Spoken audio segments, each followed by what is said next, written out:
Bismillahirrahmanirrahim. Assalamualaikum warahmatullahi wabarakatuh. Alhamdulillah. Alhamdulillahilladzi sadaqa wa'dah wa nassara 'abdah wa 'azza jundah wa hazamal ahzaba wahdah. Asyhadu an la ilaha illallah wahdahu la syarikalah wa asyhadu anna Muhammadan abduhu wa rasuluh la nabiyya ba'da. Allahumma salli wa sallim wa barik ala Muhammadin wa ala alihi wa sahbihi ajma'in, amma ba'd. Bapak-bapak, ibu-ibu rahimakumullah, alhamdulillah pagi hari ini dengan rahmat Allah SWT kita masih diberikan limpahan nikmat iman, nikmat Islam, nikmat sehat, nikmat sempat, nikmat mau. Pagi ini kita salat subuh berjamaah, melanjutkan dengan kajian pagi. Banyak orang dapat nikmat kesempatan, nggak dapat nikmat kemauan, tidak pergi subuh berjamaah ke masjid. Yang dapat nikmat kemauan mungkin sedang sakit atau dalam perjalanan, tidak bisa juga salat berjamaah di masjid. Pagi ini Allah pilih kita dapat nikmat sempat, nikmat mau melaksanakan kewajiban kita subuh berjamaah di masjid ini. Salawat dan salam tercurah pada pemimpin kita, qudwah kita, idola kita, Rasulullah sallallahu alaihi wasallam, yang telah membawa kita keluar dari kegelapan alam jahiliyah menuju Islam yang terang benderang. Bapak Ibu sekalian, seperti sepati dengan BKM bahwa kajian kita adalah tentang fiqhus sirah, memahami sirah, sejarah Nabi sallallahu alaihi wasallam. Mengapa ini penting? Inilah salah satu kajian atau pembahasan yang amat sangat jarang dikerjakan oleh kaum muslimin. Dulu pernah saya sampaikan di sini bahwa saya punya pesantren di Jakarta di Pramuka. Pesertanya itu adalah santrinya itu adalah para mahasiswa dan fresh graduate, rata-rata aktivis rohis, aktivis kampus. Ketika diikan tes tertulis tentang ibadah, tentang fikih, rata-rata oke. Ketika masuk soal tentang sirah nabawiyah, 90% salah. Kenapa? Karena tidak pernah membaca, nggak pernah mengkaji. Bagi kita, sejarah Nabi itu adalah cerita pengantar tidur. Nabi itu lahir tahun gajah, ibunya namanya Siti Aminah, bapaknya Abdullah, gitu ya. Lalu kemudian dirawat oleh Ahmadus Sa'diyah, meninggal bapak ibunya, dirawat oleh pamannya Abu Thalib, umur 25 tahun menikah dengan Siti Khadijah, lalu 40 tahun jadi Nabi, hijrah ke Madinah. Selesai. Itulah kisah tentang Rasulullah SAW. Kita tidak membaca episode per episode. Bagaimana sejarah Nabi itu sejarah adalah guidance, contoh bagi kita. Maka di dalam Al-Quran, dalam surat Al-Imran, ayat 64, di sana Allah telah menegaskan. Saya kira di situ ada ayatnya, nanti Ibu tinggal dicari di rumah. Ya. Allah telah menjadikan Rasulullah SAW sebagai suatu rahmat terbesar buat umat manusia. Kenapa terbesar? Karena sejak zaman Nabi Isa alaihissalam sampai Rasulullah SAW, hampir 5 abad lamanya tidak muncul seorang Rasul. Hampir 5 abad lamanya. Itu padahal sebelum-sebelumnya Nabi-Nabi itu bisa bareng. Misalnya Nabi Ibrahim alaihissalam dengan Nabi Lut itu satu zaman. Karena ketika malaikat menghancurkan umat Nabi Lut, mampir dulu di rumah Ibrahim alaihissalam. Nabi Musa alaihissalam, Nabi Harun, Nabi Syuaib adalah satu zaman. Nabi Syuaib adalah mertua Nabi Musa alaihissalam. Zakaria, Yahya dan Isa satu zaman. Karena Maryam adalah keponakan dari Zakaria alaihissalam.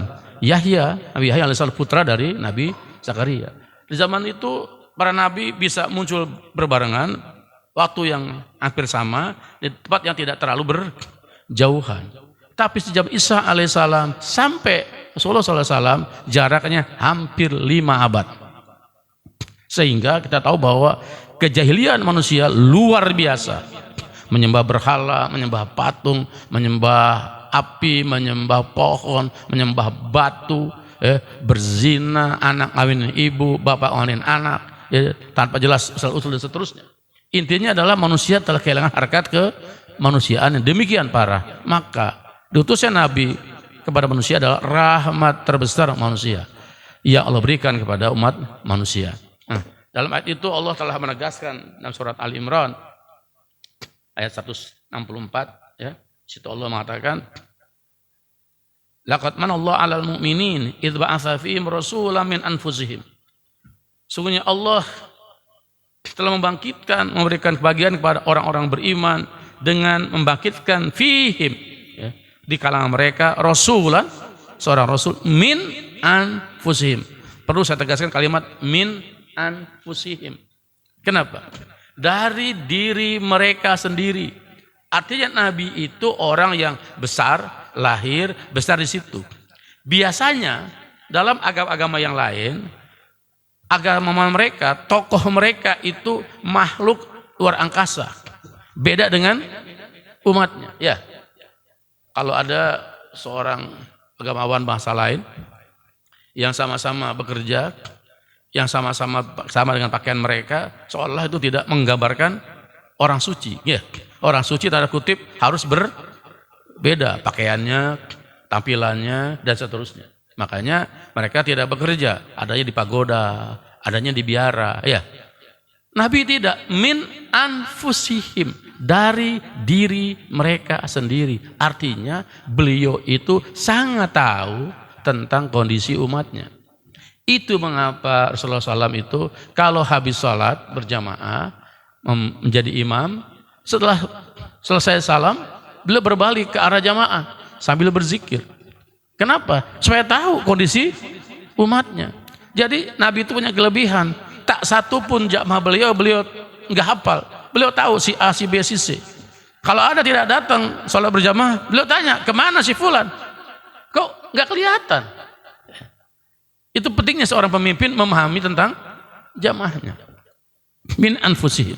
Apa pekerjaannya di situ? Allah menjelaskan kepada kita dalam surat Ali Imran tersebut, ya, bahwa salah satu fungsi Nabi itu ada, situ dikatakan, yatslu alaihim ayatihi, membacakan ayat-ayatnya.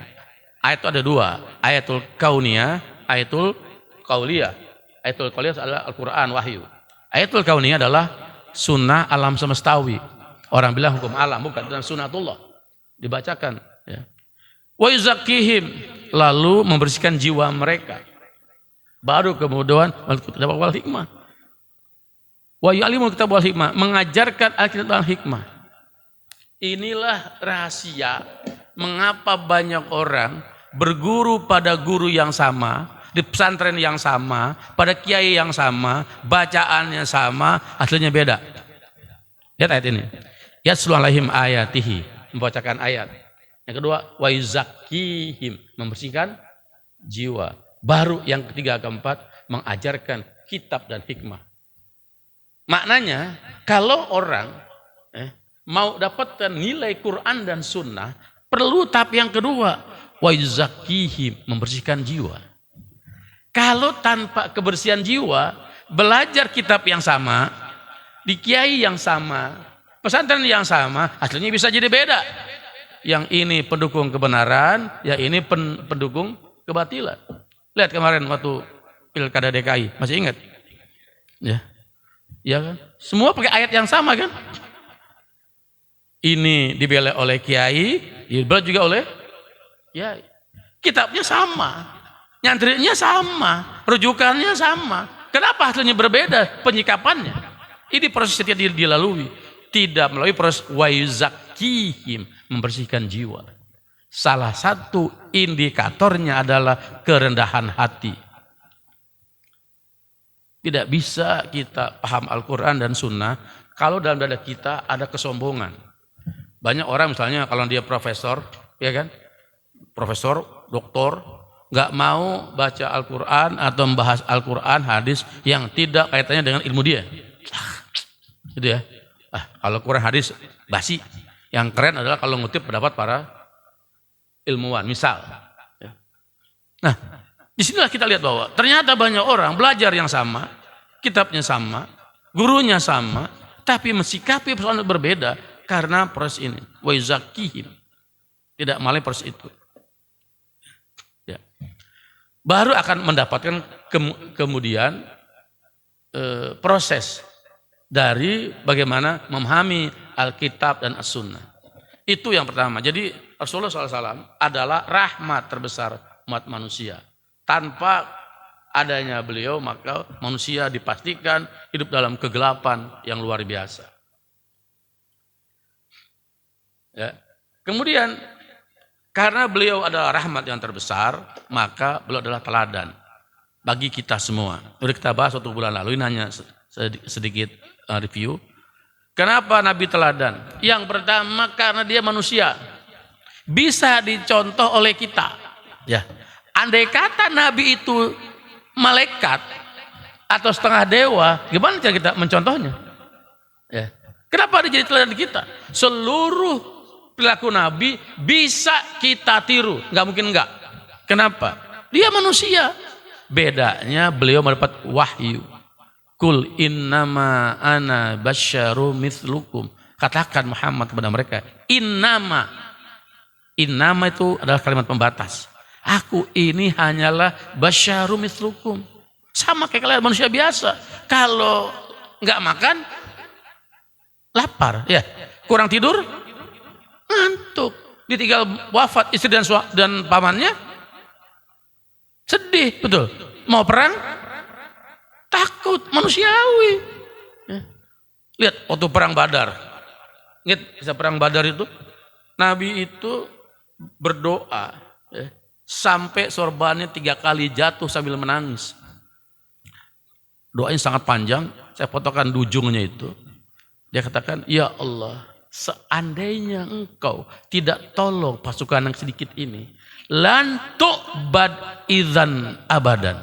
Engkau ya Allah tidak akan disembah manusia selama-lamanya.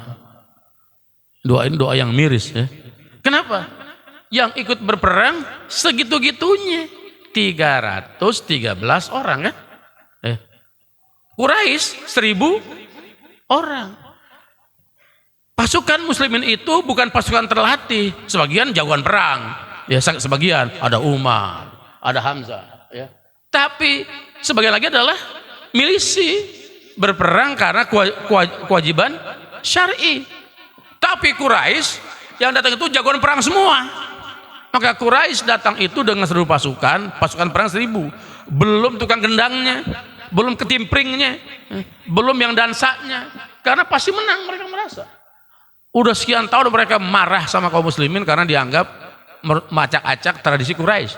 Ketika perang, harus datang dengan seluruh pasukan yang terbaik, logistik yang luar dan luar biasa. Nggak nyangka bakal kalah.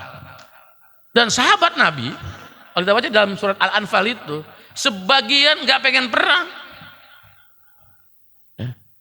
Mereka takut dengan kematian. Karena gini, awalnya itu kalau kita ambil cerita Qos Badar ini, Nabi itu hanya menyuruh pasukan kecil mencegat kafilah dagang Abu Sufyan. Tahu-tahu Abu Sufyan tahu mau dicegat, ngirim kurir ke Mekah. Mekah mendengar begitu, siapin pasukan 1000 orang banyaknya. Maka bertemulah di Badar 1000 orang itu. Nanti Bapak Ibu pulang buka surat Al-Anfal dari ayat yang keempat sampai ayat yang kesekian puluh. Kisah tentang perang Badar. Betapa Nabi sangat takut berdoa. Utakan doanya adalah, ya Allah, jika engkau tidak menangkan pasukan kecil ini, lan tu'bad idzan abadan. Engkau tak akan sembah manusia selama-lamanya. Karena cuma segitu-gitunya. Maka Allah turunkan bantuan dengan 1000 malaikat yang berduyun-duyun. Jika kita Badar pun terjadi, Rasulullah menang. Ya. Tapi bagaimana Nabi mensikapi itu luar biasa. Ya. Sahabat sebagian mantap, sebagian agak takut. Waktu setelah datang nasihat baru mereka berjuang. Nah, jadi kalau mau perang takut, mau ditinggal wafat istrinya dan pamannya sangat sedih kan? Dalam sejarah dicatat sebagai Amul Hazan, tahun kesedihan. Dua yang paling beliau cintai, istrinya beliau, Khadijatul Kubra, yang sangat mendukung dakwah beliau. Mengapa Nabi tidak menikahi yang lain selama dengan Khadijah? Ya, kan Khadijah itu luar biasa. Dia membenarkan ketika semua orang mendustakan. Ya, ingat bisa di Gua Hira tuh, dapat wahyu pertama, Nabi menggigil, semua orang berdustakan, tapi Siti Khadijah membenarkan. Dia membenarkan ketika semua orang mendustakan. Dia mencintai ketika orang membenci. Makanya Rasulullah SAW tidak menikah dengan yang lain selama dengan Siti Khadijah. Baru menikah itu setelah beliau wafat. Nah, ketika Siti Khadijah wafat, terus juga Abu Talib wafat, dua yang paling menjaga beliau, Nabi sangat sedih, luar biasa, Amul Hazan. Jadi sedih itu manusiawi, nggak orang sedih, nggak sedih. Cuma beda cara merespon kesedihan. Kalau kita sedih, ada istri ditinggal suami, nggak move on bertahun-tahun, ya.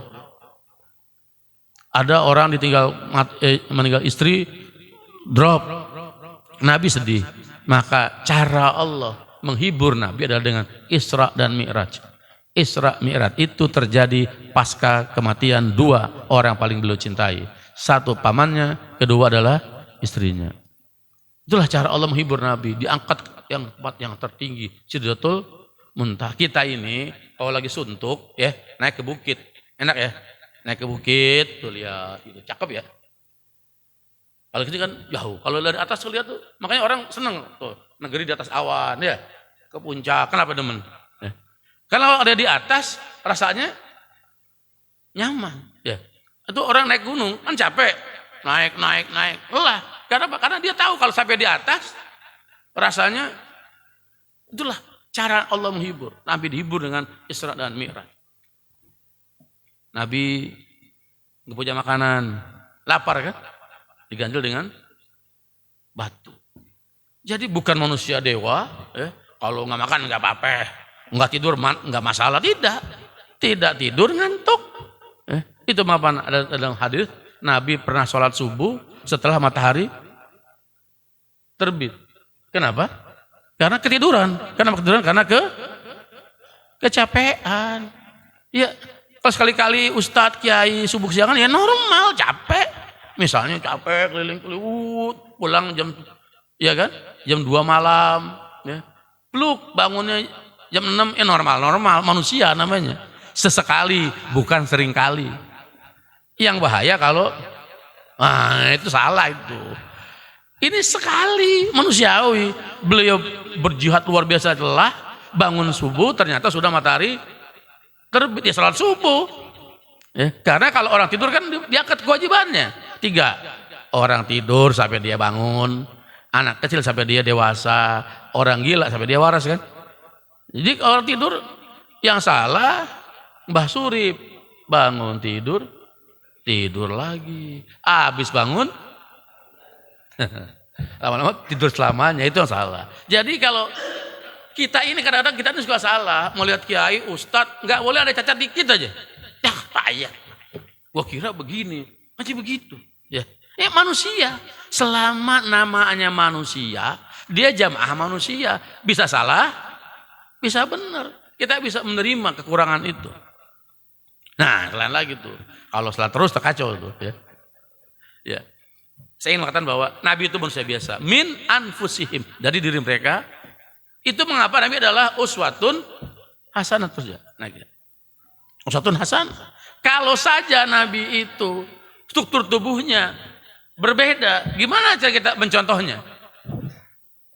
Tapi karena dia adalah manusia kayak kita semua sama, maka kita pasti bisa mencontoh. Kan ada gini ucapan umat Islam nih. Ayo dong ikut sunnah Nabi. Gak bisa Ustaz. Pan dia Nabi pan. Kita pan bukan pan. Ya.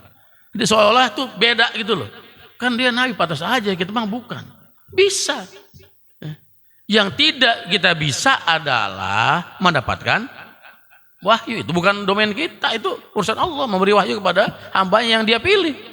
Nabi dapat wahyu, kita tidak dapat wahyu. Kita hanya mendapat wahyu yang Nabi sampaikan kepada kita. Itu kedua. Jadi Nabi adalah seorang teladan yang baik. Nah karena itu bagi manusia, bagi kita tidak ada alasan untuk tidak bisa mencontoh Rasulullah.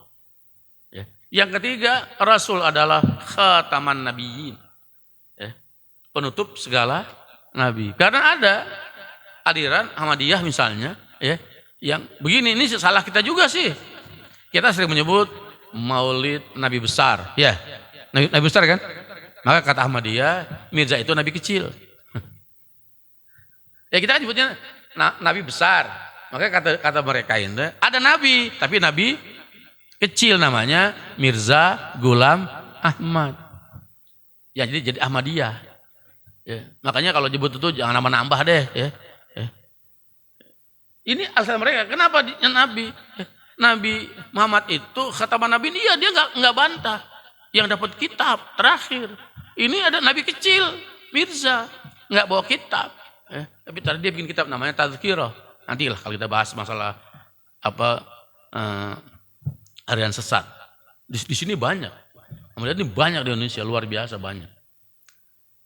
Nah, jadi khataman nabiin, penutup para nabi. Karena nabi itu penutup segala nabi, Al-Quran kitab yang terakhir, maknanya tidak ada nabi sesudah Rasulullah. Tidak ada kitab sesudah Al-Quran. Maka pastilah Al-Quran itu mengatur seluruh kehidupan kita. Karena tidak mungkin kitab yang terakhir Allah turunkan buat manusia tidak mengandung aturan, rujukan, panduan bagaimana kita hidup. Inilah namanya sunnah. Saya ulang, ini namanya sunnah. Ucapan, perbuatan, dan persetujuan Nabi, betul? Iya kan? Sunnah adalah perbuatan, ucapan, dan takrir sunnah Nabi. Pertanyaannya, apakah hidup Nabi cuma sholat, wudu, puasa, haji? Enggak kan? Nabi hidup tiap hari 24 jam seumur hidupnya. Apa yang Nabi kerjakan? Nabi berkeluarga. Ya, Nabi memimpin negara. Nabi jadi hakim dan seterusnya. Karena sekarang ada kelompok-kelompok yang mengatakan kalau namanya sunnah itu jangan ngomongin politik gitu ya. Ada kan? Banyak. Nah itu politik. Ya. Coba Anda bayangkan siapa di dunia ini yang boleh mengumumkan perang dan damai? Siapa yang boleh? Bisa kita di Indonesia ini. Siapa yang boleh? Perang, damai siapa yang boleh? Kita. Kita rakyat. Presiden kan? Ya. Kalau ada Perdana Menteri, apapun namanya, judulnya adalah pemimpinnya kan? Pemimpin politik yang menguasai teritorial itu yang boleh mengumumkan perang dan Nabi memimpin perang enggak? Hah? Memimpin perang. Hah? Apa dia bukan jenderal kalau begitu? Nabi memimpin di Madinah. Apa dia bukan seorang pemimpin kalau begitu? Coba lihat. Hayya 'alas shalah. Ya, betul. Panggilan kalau azan apa? Hayya 'alas. Setelah itu? Ya, hayya 'alas shalah. Di sini itu. Setelah itu hayya 'alal falah. Kemana falah? Di luar sono. Di sini kita sholat, di sana kita menang. Ya, karena kalau di sana kita kalah, lama-lama kita bubar sholat. Saya ulang. Hayya 'alas shalah. Mari kita sholat. Hayya 'alal falah. Mari kita meraih ke. Saya tanya, apa itu kemenangan? Apa itu falah? Senang, bahagia, betul? Tenteram, damai. Di mana adanya? Apa Bapak Ibu betah sholat di sini, pas keluar dirampok?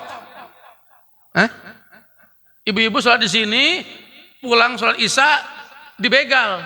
Betah? Enak? Enggak kan? Al-falah itu kehidupan yang nyaman, damai. Di mana? Seluruhnya. Sistemik.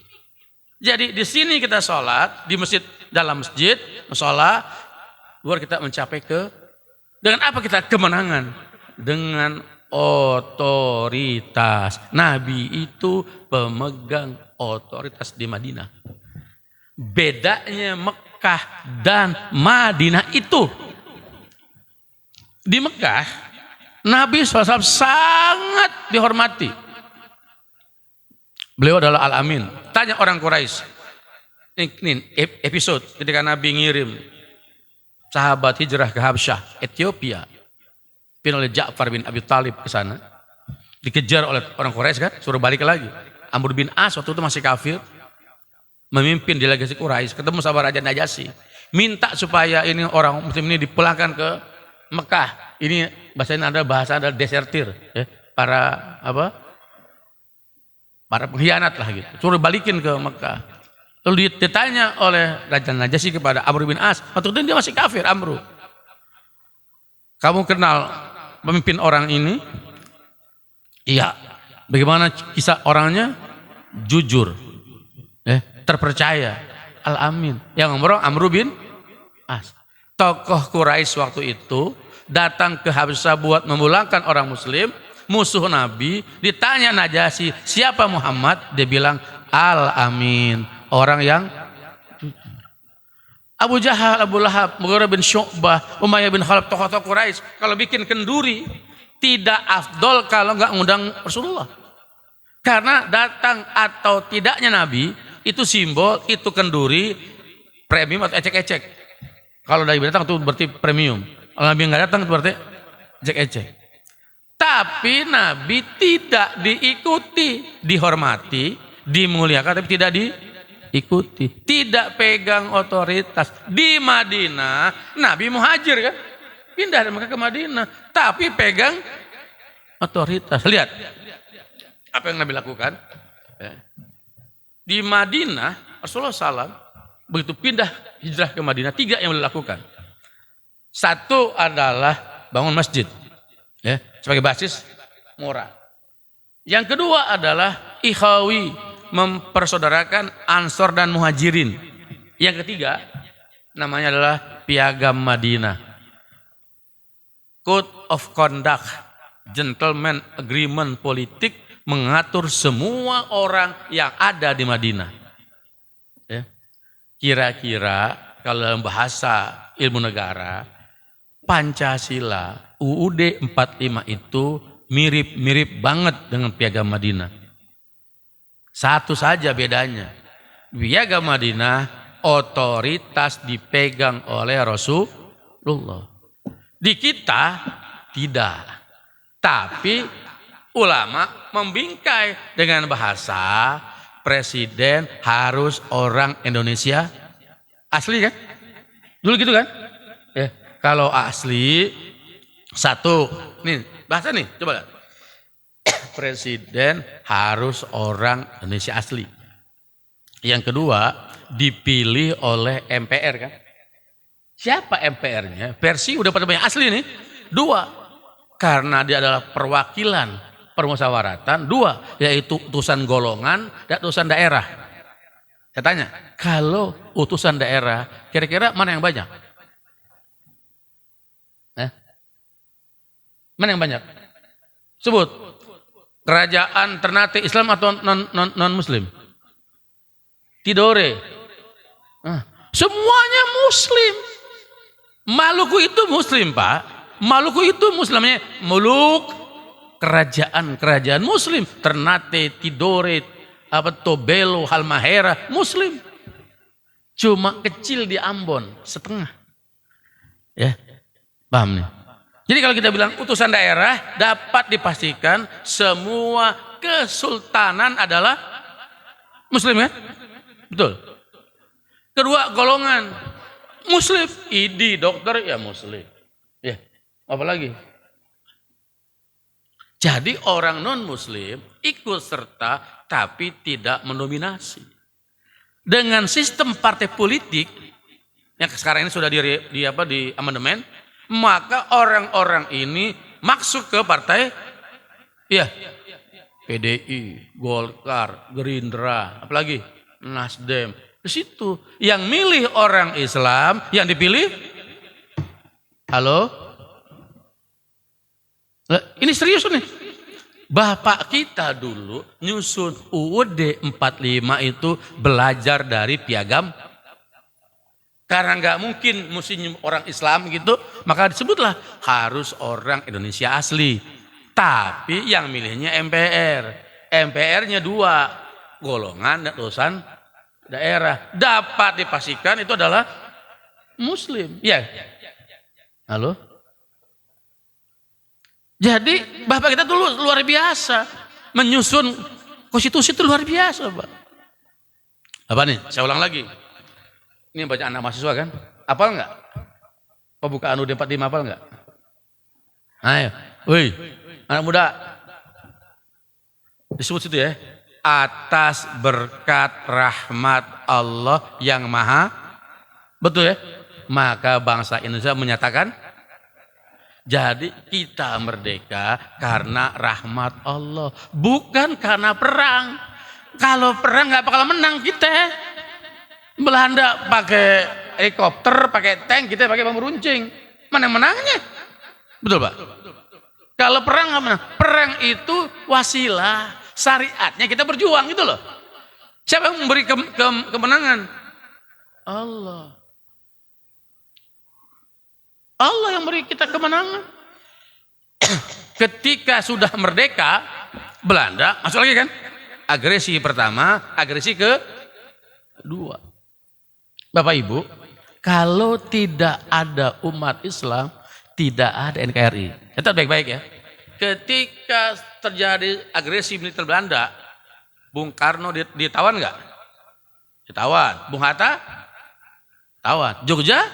Kan dulu Jogja ibu kota negara, diduduki sama Belanda kan? Secara teori ilmu politik, kalau presiden, wapres ditawan, ya negara diduduki apa adanya? Bubar kan? Bubar kan? Bubar selesai. Tapi Pak Presiden Pranegara, tokoh Masyumi waktu itu, pas sedang ada di Bukit Tinggi. Maka dia bikin namanya PDRI, Pemerintah Darurat Indonesia. Yang pakai radio siaran. Itulah yang menjelaskan bahwa RI masih ada. Seandainya Pak Asaf Bukit Tinggi nggak bikin itu, Pak Dirman nggak perang gerilya di Jawa, Pak Karto nggak perang di Tasikmalaya atau Swiryo, maka nggak ada yang namanya RI, Pak. Selesai. Bung Karno ditawan, Bung Hatta ditawan, ibu kota diduduki. Mau jadi apa coba Indonesia? Jadi siapa yang ngamalan ini? Para ulama kita, tokoh kita. Karena belajar dari Pegawai bahwa wajib umat Islam merdeka. Terus ini kita lagi belajar konstitusi ya. Setelah itu disebut apa tujuan kemerdekaan. Maka dengan ini bangsa Indonesia mendapatkan kemerdekaan. Ya. Apa 4 tujuannya? Apa enggak? Ada apa enggak? Yang pertama, melindungi seluruh bangsa Indonesia dan tumpah darah. Betul ya? Betul? Dia yang masih sekolah nih, masa pada kagak hafal, saya aja masih hafal. Ya. Melindungi segenap tumpah darah Indonesia. Yang kedua, mencerdaskan kehidupan bangsa. Betul. Yang ketiga, memajukan kesejahteraan umum. Yang keempat, ikut serta menjaga perdamaian dunia berdasarkan kepada kemerdekaan dan keadilan sosial. 4 tujuan ini adalah isi dari maqasidut tasyri', tujuan syariah. Hukum Islam itu Pak, kalau kita pelajari semua, ada 5 kandungan pokoknya. Yang pertama, hifzuddin, memelihara agama. Yang kedua, hifzun nafs, memelihara jiwa, nyawa. Ketiga, hifzul mal, memelihara aset harta, kekayaan ekonomi kita. Yang keempat, hifzul akal, memelihara otak, kecerdasan kita. Kelima, hifzul memelihara kehormatan. Itu namanya maqasidut tasyri' ahlul khamsah. 5 tujuan syariah. Pertama, hifzuddin, memelihara agama, memelihara nyawa atau jiwa, memelihara harta, memelihara otak, akal, memelihara kehormatan. 4 tujuan kita merdeka di UUD 45 yang asli dulu adalah kandungan dari maqasidut tasyri'. Coba lihat. Yang pertama, melindungi segenap bangsa Indonesia dan tumpah darah. Itu ada hifzuddin kan? Ya, hifzuddin kan? memelihara agama dan memelihara nyawa, jiwa. Yang kedua, mencerdaskan kehidupan bangsa, memelihara akal pikiran, kecerdasan. Yang ketiga, memajukan kesejahteraan umum, memelihara harta ekonomi. Ya, yang keempat, menjaga ketertiban dunia dengan dasar kemerdekaan. Kenapa? Karena kalau bangsa itu dijajah, kehilangan harga diri, kehilangan kehormatan. Ya, maka merdeka adalah dalam rangka menjaga itu sesuai. Jadi dulu bapak kita tuh bikin udah dahsyat luar biasa. Kenapa? Karena penyusunnya itu ada 9 orang kan. 4 orang tokoh Islam, 4 orang tokoh nasionalis, 1 orang Kristen. A.A. Maramis yang Kristen. 4 Islam adalah 1 Kiai Haji Wahid Hashim, putra atau Syekh Kiai Haji Hashim Asy'ari. Yang kedua adalah Kiai Haji Profesor Dr. Abdul Kahar Muzakir, pendiri UII Jogja. Ya. Ahli Islam. Yang ketiga adalah Agus Salim. Kita tahu, Agus Salim dulu mantan menteri luar negeri yang hebat sekali. Yang keempat, Abi Kusno, Cokro Suyoso, itu 4 tokoh Islam. Tokoh yang ada 4, Bung Karno, Bung Hatta, Yamin, satu lagi saya lupa. Ya. Mereka nyusun ini, dan itu diwarnai oleh Ahlul Khamsah, Maqasidut Tasyri'. Tapi makin ke sini, makin saya tanya Bapak Ibu, jujur jawabnya, jangan ada dusta di antara kita. Makin ke sini kita merdeka, makin dekat atau makin jauh dengan tujuan kemerdekaan? Hah? Makin jauh. Paling gampang itu UAS. Bapak, konsekuensi melindungi segenap bangsa Indonesia dan tumpah darah Indonesia adalah WNI dimanapun wajib dibela kan? Misalnya ada WNI ini maling di Belanda, misalnya maling di Belanda, perlu dibela nggak? Dibela kiri pengacara, minimal hak-haknya dijaga, nggak dizolimi, nggak digebugin gitu, kira-kira begitu. Itu maling WNI di Belanda, tetap negara perlu membela konstitusi. Ini UAS, ulama, orang soleh ke Singapura, diperiksa, jadi kayak pesakitan, dibela nggak?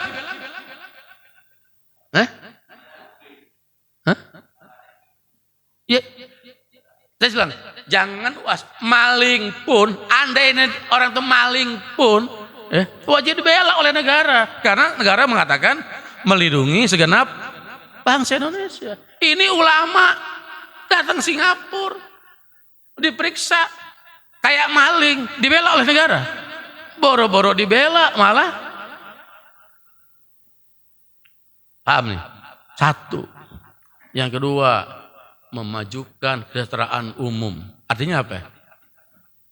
Makmur kan? Makmur, sejahtera.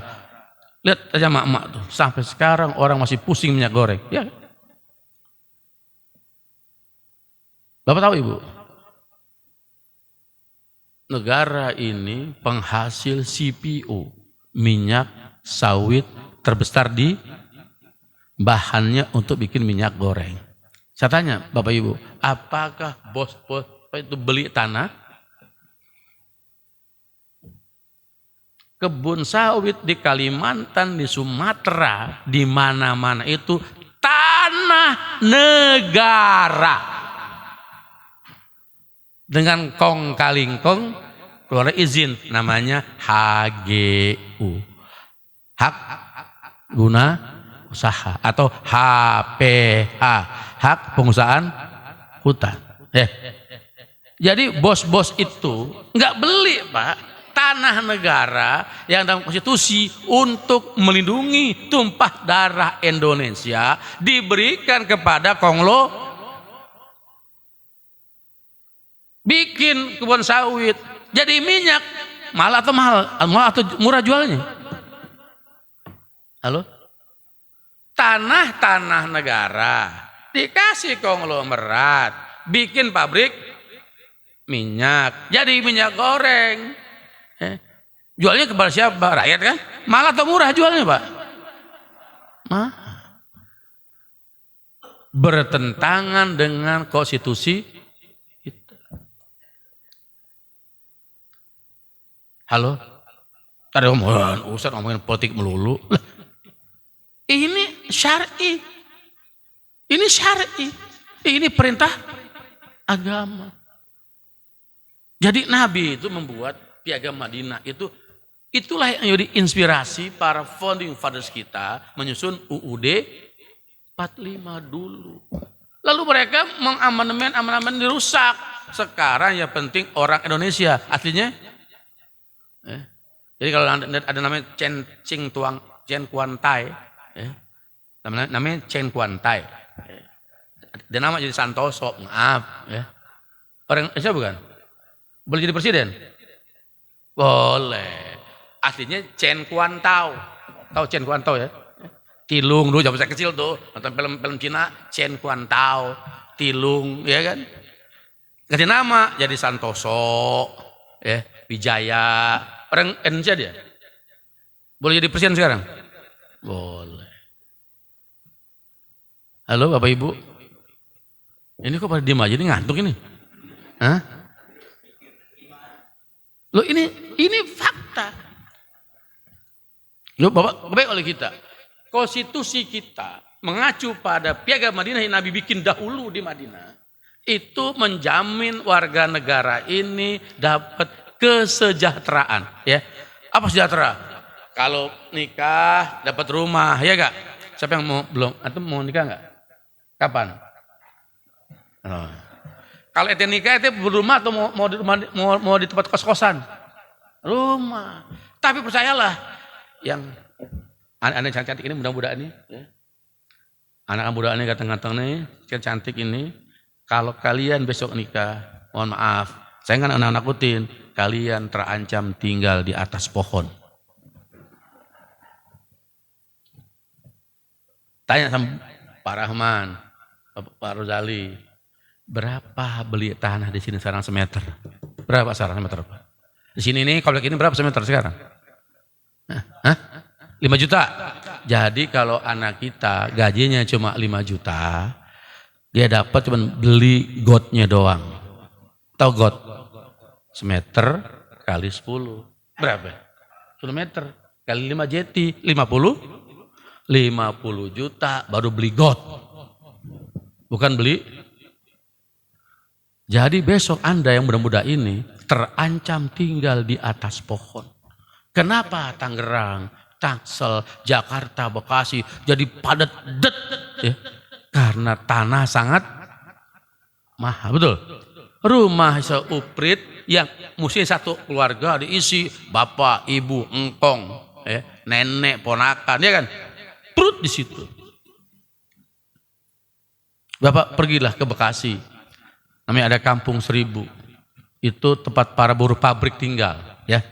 Bapak akan nangis kalau melihatnya. Kenapa LGBT itu merajalela? Saya jelasin. Di situ itu buruh pabrik dari kampung. Kalau saya bicara pabrik, gaji gede atau kecil, Pak? Gaji gede atau kecil gajinya? Kecil ya? Kecil ya? UMR kan? Supaya neken kos, mereka gabung bareng-bareng. Ya, satu rumah 6 kali 10 isinya 20 orang. Oke. Pak, rumah di Bekasi, Cikarang, kagak pakai AC. Apa temennya, Pak? Ente punya rumah 6 kali 10 tinggal bertiga saja, nggak pakai AC, panas nggak? Ini 20 orang. Apa yang terjadi? Buka baju. Oke. Buka baju. Kalau laki perempuan terjadilah perzinahan ya. Kalau sesama cowok dan cewek ya, laki-laki dan perempuan, lesbi atau gay. Jadi sistem negeri ini membuat anak kita terpaksa jadi gay atau lesbi. Halo? Sini tanya tuh di Tangerang. Tangerang, Serang, Tangerang, Bekasi, semua kawasan industri itu tempat tinggal buruh itu rumah-rumah petak. Satu rumah ber-20, ber-30, ber-40 ya. Ya penting pluk gitu kan? Karena gajinya kecil. Kalau semua laki tidur bareng, bluk, panas, buka baju. Mohon maaf, mungkin sepak doang dipakai. Mungkin enggak? Maka terjadilah proses geisasi. Ya. Perempuan juga sama, buka semua karena panas. Jadilah lesbianisasi. Enggak mau, cowok sama cewek jadilah zinahisasi. Halo? Loh, ini saya ngomong serius. Ini bukan, pergilah ke situ. Saya sudah ngelihat, Pak, saya menangis. Saya lihat, saya 2 jam nongkrong di warung, ya Allah. Ini anak kita, boleh jadi dia di kampungnya adalah madrasah, ya, betul kan? Ngaji, mungkin enggak? Tapi ke Jakarta, Bekasi, di buruh pabrik, itu yang sekarang terjadi. Itu mengapa? Itu yang kelihatan. Yang lain misalnya, anak pengen top, masuk artis, ya ini itu, cheerleader. Jadilah kemudian proses geisasi dan lesbianisasi. Problemnya LGBT itu nggak bisa beranak. Ya, halo? Emang bisa beranak? Enggak kan? Kan dia tidak kawin, nggak bisa beranak. Tapi dia pengen besar. Maka terjadilah proses penularan. Maka LGBT bukan sekedar penyimpangan seksual. Dia adalah gerakan sosial merusak bangsa ini. Dan itu di-endorse, dibiarkan oleh